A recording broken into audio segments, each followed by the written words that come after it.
আজকে আড়ত থেকে 1 মাসের জন্য মাছ কিনে নিয়ে আসলাম। আর আড়ত থেকে মাছ নিয়ে আসলে কিন্তু অনেক সাশ্রয় হয়, অনেক কম, একটু কম, বাজারের থেকে একটু কম আনা যায়। তো তার জন্যই কিন্তু আনা, এইটাই কিন্তু সংসারের একটু আয়ের জন্য। আমি কিন্তু মুরগিও নিয়ে আসছি। বিসমিল্লাহির রহমানির রহিম। আসসালামু আলাইকুম। রাশেদা ডেলি ব্লগ থেকে আমি রাশেদা সবাইকে স্বাগত।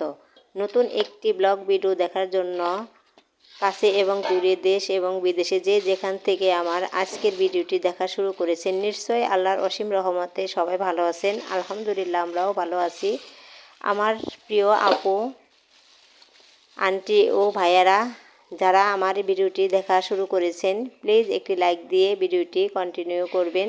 আপনাদের ছোট একটি লাইকে আমাকে আরও একটি ভিডিও তৈরি করার উৎসাহ যোগায় এবং আপনাদের মতামতে আরও 10 জন মানুষের কাছে আমার ভিডিওটি পৌঁছাতে সাহায্য করে। এখনও যদি আমার চ্যানেলটিকে সাবস্ক্রাইব করে না থাকেন, প্লিজ আমার চ্যানেলটিকে সাবস্ক্রাইব করে আমার পরিবারের বন্ধু হয়ে থেকে যেতে পারেন। পাশে থাকা অল অপশনটি চালু করে রাখুন। আমি যখনই ভিডিওটি আপলোড করব, নোটিফিকেশন পৌঁছে যাবে আপনার কাছে। আপনি আপনার সময় মতো আমার ভিডিওটি দেখে নিতে পারবেন। যারা শুরু থেকে আমাকে এইভাবে সাপোর্ট দিয়ে যাচ্ছেন, তাদের প্রতি অনেক বেশি কৃতজ্ঞতা। আমার আজকের ভিডিও কোথাও কোনো অংশ যদি আপনাদের একটু হলেও ভালো লেগে যায়, তাহলে অনুরোধ রইল আমার ভিডিও লিঙ্কটি আপনার পরিবার ও বন্ধুদের সাথে শেয়ার করতে ভুলবেন না। প্রিয় আপু এবং আন্টি ভাইয়েরা, দয়া করে একটি লাইক দিয়ে যাবেন। আপনাদের একটি লাইকে আরও অনেক বেশি ভালো লাগে। তো এই যে এখানে আমি আজকে আমার সারা মাসের বাজার বলতে কি মাছ, তো এই মাছগুলো আনলাম। আর সারা মাসে আমি কিন্তু আর মাছ আনবো না। তো এখানে নিয়ে আসলাম মুরগি, চিংড়ি মাছ, নলা মাছ, বাটা মাছ, গুলশা মাছ, আর এখানে আছে এলো পাঙ্গাস। তো এলো আজকে আমার মাছ। তো আমি এই মাছ কিভাবে 1 মাস কিভাবে খাবো, আর এই মাছগুলা আনার পর আমার কি সাশ্রয় হইলো, সম্পূর্ণ ভিডিও দেখতে হলে সবাই আমার এই ভিডিও জুড়ে থাকবেন, তো সবাই দেখতে পারবেন। তো এখন আমি এই যে চিংড়ি মাছগুলো কেটে নেব। আর আমি কিন্তু আজকে আড়তে গেছিলাম, কারণ আড়ত থেকে মাছ আনলে কিন্তু অনেক কমে আনা যায় বাজারের থেকে, না হইলেও 20 টাকা 25 টাকা করে কম আনা যায়। তো তার জন্য 20 টাকা কিন্তু কেজিতে 20 টাকা করে বাঁচলেও কিন্তু অনেক টাকা বাঁচে। তো তার জন্যই আমার আড়তে যাওয়া। তো আড়ত থেকে মাছ আনলে এইলো সুবিধা, আর এইলো আমার সংসারের কিছু টাকা আয়ের পথ, এই আর কি। এই যে বৃষ্টি তো নাইমে গেল, সেই জায়গায় মাছটি কাইটা যায়, হ্যাঁ তো বৃষ্টি আয়ে পড়লো। কি যায়, এই যে পরেই তো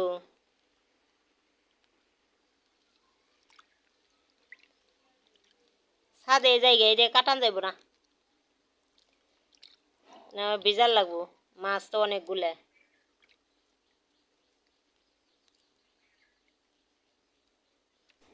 আর আজকে আমি কিন্তু নিচেই মাছ করতে বসছিলাম, কারণ নিচেও আরেকটা আমার মাছ ধোয়ার মতো সিস্টেম আমি করে রাখছি। তো এখন থেকে যে বৃষ্টি নেমে গেছে, পরে আবার তাড়াহুড়া করে সব কিছু নিয়ে আবার আমি ছাদে আসলাম। আর ছাদে কিন্তু আমার যে টিন দিয়ে উপরে একটা ঘরের মতো আমি করে রাখছি, কারণ এখানে আর এই উপরে ঘরটা দেওয়ার কারণ মূলত একতলা ছাদ, নিচে কিন্তু অনেক গরমের দিনে অনেক গরম লাগে। তো তার জন্যই আমার এই ছাদটা দেওয়া, উপরে টিনটা দেওয়া, যাতে আমার উপরে ওই টিনের উপরে রোদটা বেশি মাত্রা লাগে, তারপরে নিচে আস্তে আস্তে গরমটা কিন্তু অনেক কম লাগে। আগে যে পরিমাণ গরম লাগতো নিচে, এখন ওই পরিমাণ গরম লাগে না। তারপর আমাদের সামনে খোলামেলা জায়গা আছে, পিছনে জ্বালানা আছে।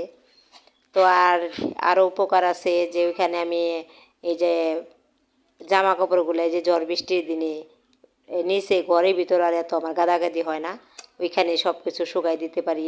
ওইখানে বর্ষাকালে যে রান্না বা এমনিও আমি রান্না করি, তো সব কিছু মিলে ওইখানে আমার অনেক ভালো হয়েছে। তো এই যে আমি মাছগুলো কেটে নিতে আসি, এক এক করে সব মাছগুলো কেটে নেবো। আর আজকে এত মাছ, আমার এই মাছগুলো কাটতে কিন্তু অনেক সময় লাগবো। আর একা হাতে কাটা না, তো কাটতে থাকি আর কি করার। কারণ একদিনে কষ্ট করলে সারা মাস আমি রিল্যাক্সে চলতে পারবো। মাছ কাটার থেকে আর কি, মাছ কাটা আর লাগবে না, এই চিন্তা আর লাগবে না। মাছ কাটাটা কিন্তু একটা চিন্তার বিষয়। তো আর এই যে এখানে আমি কিন্তু এই যে এক এক করে সব মাছগুলো কাটতে আসি, আর মাছে লবণ মাখায় মাখায় রাখতে আসি। 3 আইটেমের মাছ কাটা হয়েছে, 3 আইটেমের মাছও কিন্তু আমি লবণ মাখায় মাখায় রাখছি। আর চিংড়ি মাছটাও আমি ধুইয়া বাইছে তারপরে আমি কিন্তু পোটলা বানায় বানায় রাখছি। তো সব কিছুই দেখাবো।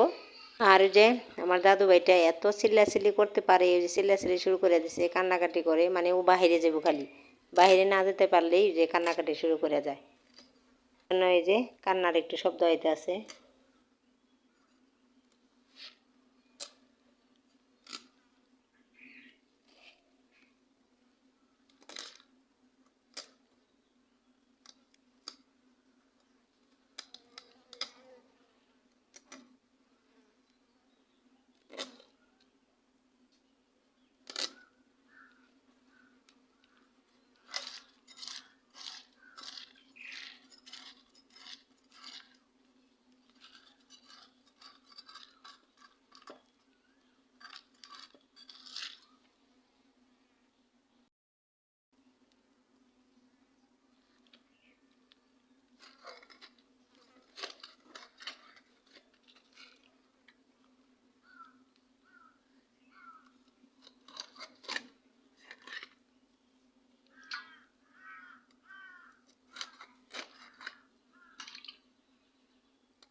এই যে এখানে আমি অফ ক্যামেরায় সব মাছগুলো কিন্তু আমি ধুইয়া পরিষ্কার করে সব কিছু এই যে বলে বলে করে নিয়ে আসলাম। এখন আমি এগুলো আবার সব কিছু পোটলা বানায় বানায় তারপরে রাখবো।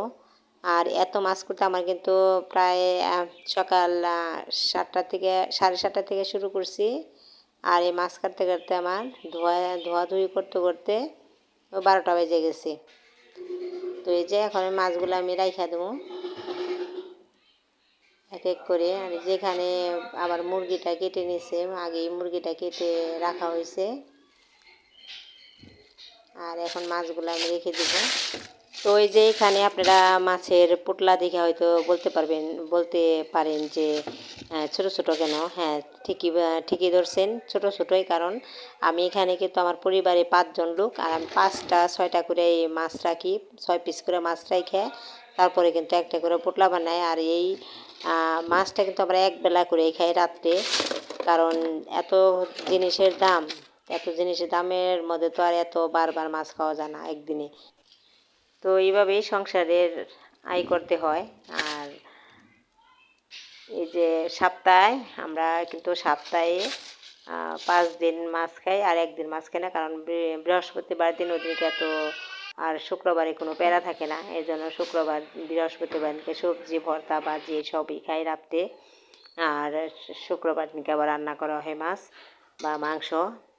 তো এইভাবেই।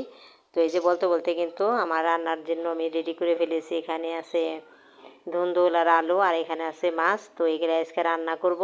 তো তার জন্য এখানে আমি মাছ হলুদ মরিচ সব কিছু ময় মশলা দিয়ে মাখাইয়া এই যে এখন আমি ভাজার জন্য কিন্তু কড়াইতেও বসাই দিছি।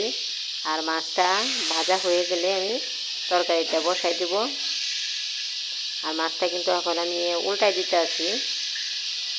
একটু এখানে মশলা কষাইয়া তারপরে এখন কিন্তু আমি ধুন্দুল আর আলু দিয়ে দিতেছি। এখন এগুলো একটু ভালোভাবে কষিয়ে নিব। এই যে এখানে আমার তরকারিটা কিন্তু কষানো শেষ। এখন এই যে মাছ দিয়ে দিব, মাছ দিয়ে পরে সামান্য একটু ঝোল দিয়ে দিব।